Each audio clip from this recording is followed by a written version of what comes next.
Day, the Feast of Tabernacles.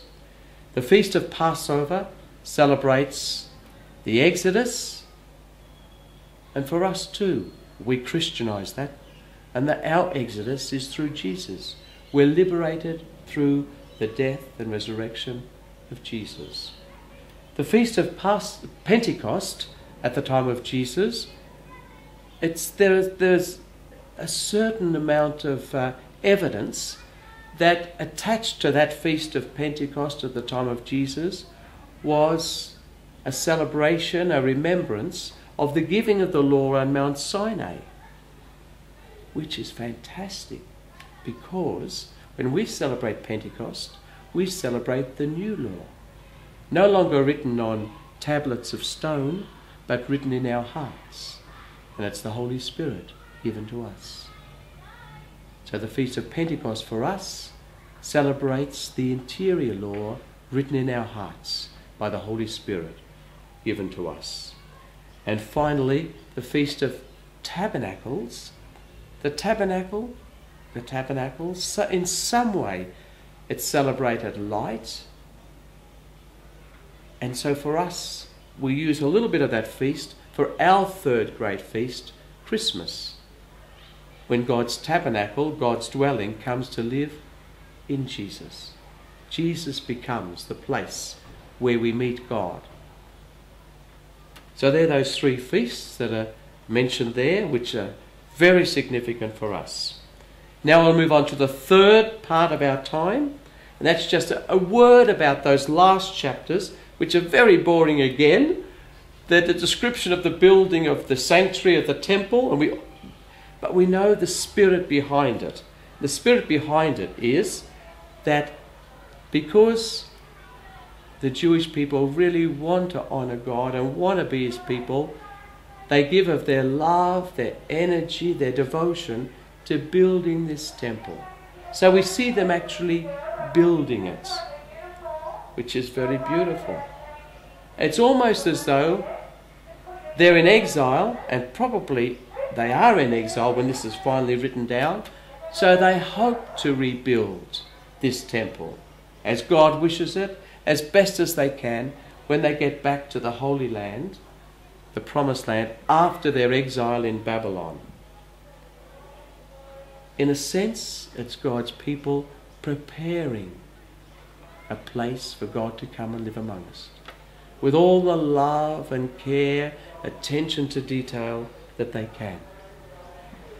And just a final word on that, as we see it, we remember, don't we, that Jesus, for us, is the temple. Jesus is the place where God dwells. That's why we never called our buildings temples. We called ourselves temples. We're temples of the Holy Spirit. But of course we do that because first of all, Jesus is the great temple of God. If I could just read for a moment or two the passage in John chapter 2, the cleansing of the temple. Just before the Jewish Passover, Jesus went up to Jerusalem. Interesting, Passover. And in the temple he found people selling cattle and sheep and pigeons and the money changers. Making a whip out of some cord, he drove them all out of the temple. Take all this out of here. Stop turning my Father's house into a market. The Jews intervened and said, what sign can you show us to justify what you've just done? And Jesus said, destroy this temple, and in 3 days I'll raise it up again. Of course, the Jews replied, it's taken 46 years to build this sanctuary.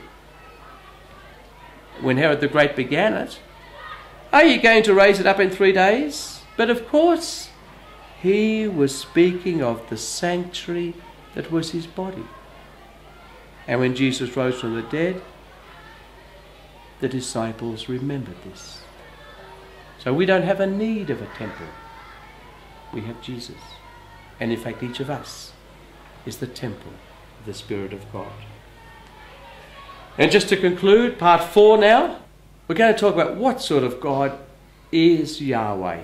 Because, In the book of Exodus, we can see some fantastic things, but we can see things which to our modern sensibilities worry us. For example, Yahweh telling Moses that he's going to destroy all the firstborn of Egypt, including people's sons and daughters.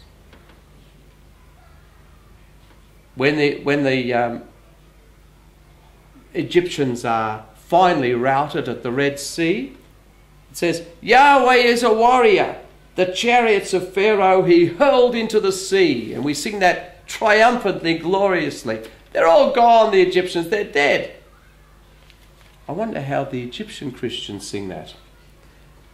And a bit later he says, my angel will go before you to where the Amorites, Hittites, Perizzites, Canaanites and Jebusites are. I'm going to exterminate them. I think the place is going to be yours. Pretty rough, isn't it? God appears like a butcher. And then, when he's talking to his own people, he says, don't go beyond the limit, or Moses says, to look at Yahweh, or you'll lose your life. And they say, don't let Yahweh speak to us, or we're going to die. And he also says, I am a jealous God, and I punish the father's fault in the sons and grandsons and great-grandsons. So some qualities we don't really like, or we find we struggle with. Isn't it exactly the critique of Richard Dawkins in the immensely popular The God Delusion? Let me read it on page 31. The God of the Old Testament is arguably the most unpleasant character in all fiction. Jealous and proud of it. Petty, unjust, an unforgiving control freak. A vindictive, bloodthirsty ethnic cleanser. A misogynistic, homophobic racist. Infanticidal, genocidal, filicidal, pestilential, megalomaniacal, sadomasochistic, capriciously malevolent bully. Well, pretty strong stuff, isn't it? Well, you can see why a person might, they look at that and they read that and boy, what's all this about? Well, I want to do just two little things.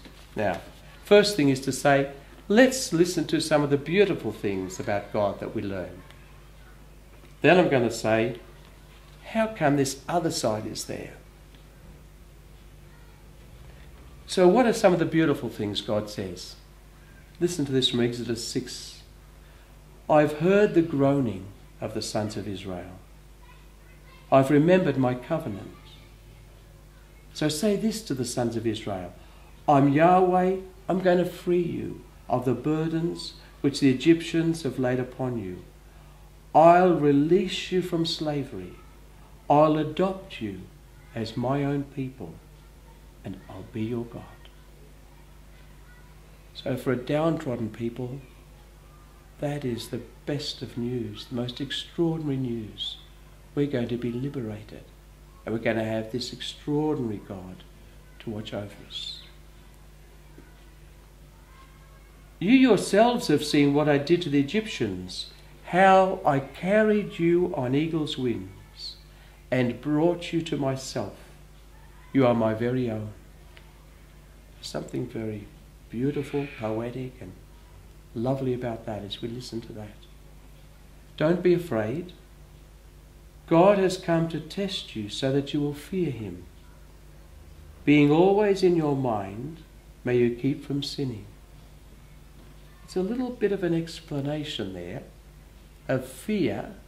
Fear is to stop us from falling away from the glory of God and worshipping an ox who eats grass. So it's that. And finally, Yahweh passed before him and proclaimed, Yahweh, a God of tenderness and compassion, slow to anger, rich in kindness. For thousands he manifests his kindness, he forgives faults and sins. So in many ways, Yahweh does come across to his own people, as an extraordinary God who does love them. How come?